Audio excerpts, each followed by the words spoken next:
आप सुन रहे हैं महाभारत अध्याय 13 पांडवों की तीर्थ यात्रा। डब स्टार की आवाज में।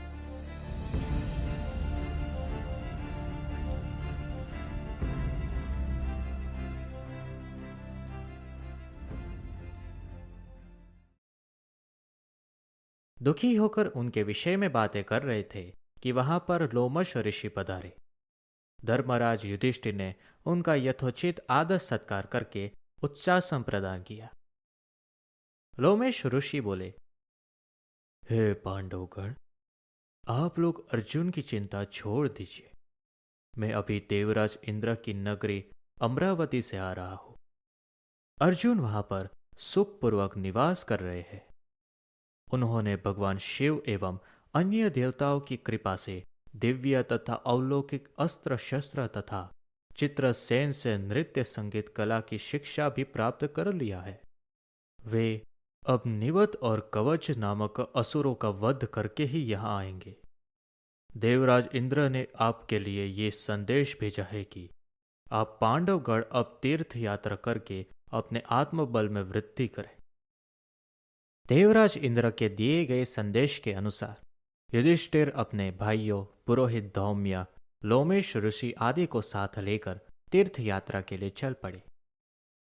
वे लोग नैमिषारण्य, कन्या तीर्थ, अश्व तीर्थ, गौ तीर्थ आदि में दर्शन स्नानादि करते हुए अगस्त्य ऋषि के आश्रम आ पहुंचे।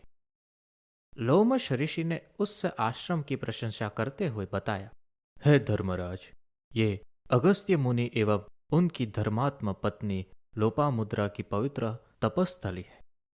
एक बार अगस्त्य मुनि यहाँ घूमते हुए पहुंचे तो उन्होंने एक गड्ढे में अपने पूर्वजों को उल्टे लटकते देखा। अगस्त्य मुनि के द्वारा उनके इस प्रकार के लटकने का कारण पूछने पर पूर्वजों ने बताया कि हे पुत्र, तुम्हारे निसंतान होने के कारण हमें यह नरक कुंड मिला है। इसलिए शीघ्र अपना विवाह कर पुत्र उत्पन्न करो, जिससे हमारा उद्धार हो। पितृगुणों की बात से दुखी होकर अगस्त्य एक सुयोग्य पत्नी की खोज में निकले और विदर्भ देश की राजकुमारी लोपामुद्रा से विवाह कर लिया।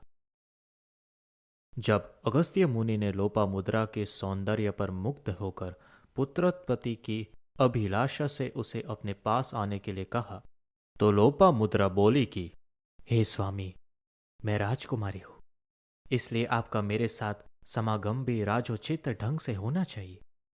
पहले आप धन की व्यवस्था करके मेरे और स्वयं के लिए सुंदर वस्त्र तथा स्वर्णाभूषण लेकर आइए।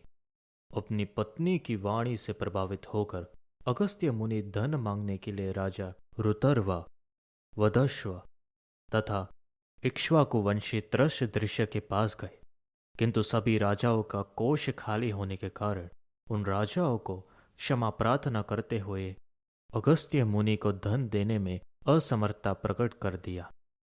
निराश होकर अगस्त्य मुनि इलवल नामक दैत्य के पास पहुंचे। इलवल दैत्य ने प्रसन्नता के साथ उन्हें मुंह मांगा धन प्रदान कर दिया। धन प्राप्त करके अगस्त्य मुनि ने अपनी पत्नी की इच्छा पूर्ति की और दृढ़स्यु नामक पुत्र उत्पन्न किया। कालांतर में ये तीर्थ स्थान अगस्त्याश्राम के नाम से प्रसिद्ध हुआ। इसी तीर्थ स्थान में स्नान करके परशुराम ने अपना तेज पुनः प्राप्त किया था। इसलिए हे युधिष्ठिर, यहां स्नान करके आप दुर्योधन के द्वारा छीने गए अपने तेज को पुनः प्राप्त कीजिए। लोमश ऋषि के आदेशानुसार वहां स्नान पूजा आदि करके युधिष्ठिर ने लोमश ऋषि से पूछा, हे प्रभु, कृपया करके ये बताइए कि परशुराम निस्तेज कैसे हुए थे। लोमेश ऋषि ने उत्तर दिया, धर्मराज, दशरथ नंदन श्री राम जब शिव जी के धनुष को तोड़कर सीता जी से विवाह कर अपने पिता, भाइयों, बारातीगण आदि के साथ अयोध्या लौट रहे थे तो एक बड़े जोरों की आंधी आई, जिससे वृक्ष पृथ्वी पर गिरने लगे। तभी राजा दशरथ की दृष्टि भृगुकुल के परशुराम पर पड़ी। उनकी वेशभूषा बड़ी भयंकर थी। तेजस्वी मुख पर बड़ी बड़ी जटाएं बिखरी हुई थी। नेत्रों में क्रोध की लालिमा थी। कंधे पर कठोर फरसा और हाथों में धनुष बाण थे। ऋषियों ने आगे बढ़कर उनका स्वागत किया और इस स्वागत को स्वीकार करके वे श्री रामचंद्र से बोले, दशरथ नंदन राम, हमें ज्ञात हुआ है कि तुम बड़े पराक्रमी हो और तुमने शिव जी के धनुष को तोड़ डाला है और उसे तोड़कर तुमने अपूर्व ख्याति प्राप्त की है। मैं तुम्हारे लिए एक अच्छा धनुष लाया हूं। ये धनुष साधारण नहीं है, जमदग्नि कुमार परशुराम का है। इस पर बाण चढ़ाकर तुम अपने शौर्य का परिचय दो।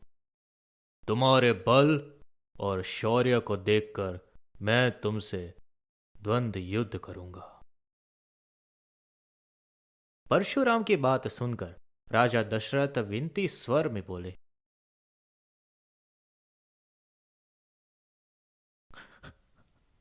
भगवान, आप वेद विद स्वाध्यायी ब्राह्मण है।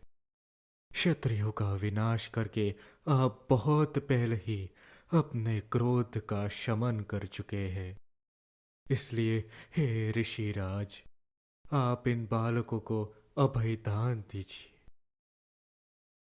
किंतु परशुराम जी ने दशरथ की अनुनय विनय पर कोई ध्यान न देते हुए राम से कहा, राम, संभवतः तुम्हें ज्ञात नहीं होगा कि संसार में केवल दो ही धनुष सर्वश्रेष्ठ माने जाते हैं।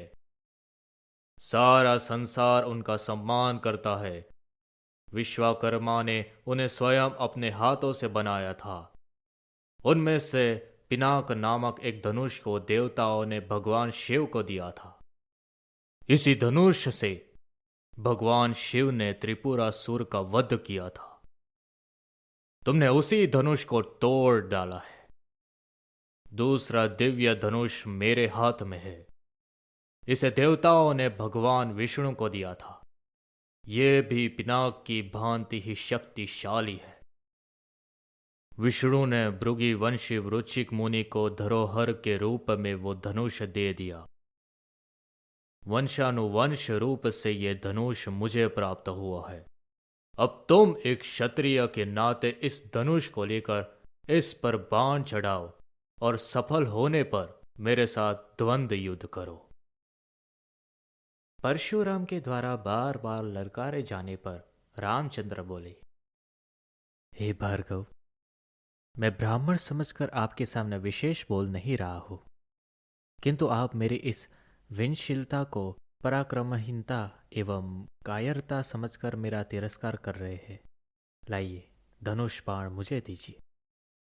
यह कहकर उन्होंने झपटे हुए परशुराम के हाथ से धनुष बाण ले लिया। फिर धनुष पर बाण चढ़ाकर बोले, हे भृगुनंदन, ब्राह्मण होने के कारण आप मेरे पूज्य हैं, इसलिए इस बाण को मैं आपके ऊपर नहीं छोड़ सकता। परंतु धनुष पर चढ़ने के बाद यह बाण कभी निष्फल नहीं जाता। इसका कहीं ना कहीं उपयोग करना ही पड़ता है। इसलिए इस बाण के द्वारा आपकी सर्वत्र शीघ्रतापूर्वक आने जाने की शक्ति को नष्ट किए देता हो।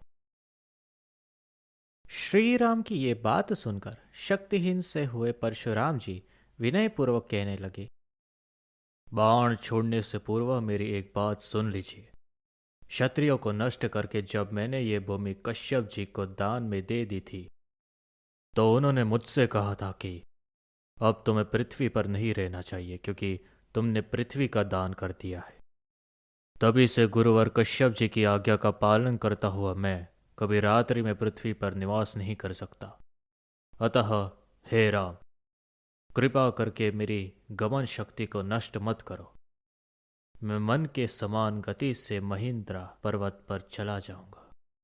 चूंकि इस बाण का प्रयोग निष्फल नहीं जाता, इसलिए आप उन अनुपम लोगों को नष्ट कर दे जिन पर मैंने अपनी तपस्या से विजय प्राप्त की है। आपने जिस सरलता से इस धनुष पर बाण चढ़ा दिया है, उससे मुझे विश्वास हो गया है कि आप मधु राक्षस का वध करने वाले साक्षात विष्णु हैं। परशुराम की प्रार्थना को स्वीकार करके राम ने बाण छोड़कर उनके द्वारा तपस्या के बल पर अर्जित किए गए समस्त पुण्य लोगों को नष्ट कर दिया और इससे परशुराम जी निस्तेज हो गए। फिर परशुराम जी तपस्या करने के लिए महेंद्र पर्वत चले गए। वहां उपस्थित सभी ऋषि मुनियों सहित राजा दशरथ ने रामचंद्र की बुरी बुरी प्रशंसा की।